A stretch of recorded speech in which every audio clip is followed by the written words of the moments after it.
Монгол улсын гавьяат жүжигчин Далантай. Монгол улсын гавьяат жүжигчин Эрдэнэ Цэцэг.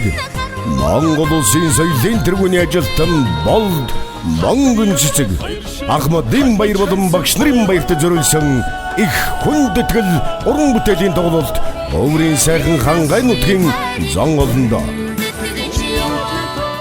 Тоглолт 2025 оны 9-р сарын 29-нд 19 цагаас Батүлзий сумын соёлын төвд, 9-р сарын 30-нд Уянга сумын соёлын төвд 19 цагаас, 10-р сарын 1-нд аймгийн хөгжимт драмын театрт 19-21 цагуудаас тус тоглоно.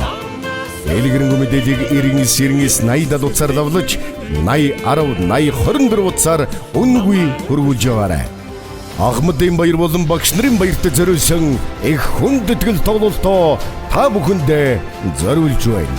Ерөнхий зохион байгуулагч, соёл урлагийг дэмжигч B-Sound Production. Их хүндэтгэл уран бүтээлийн тоглолт.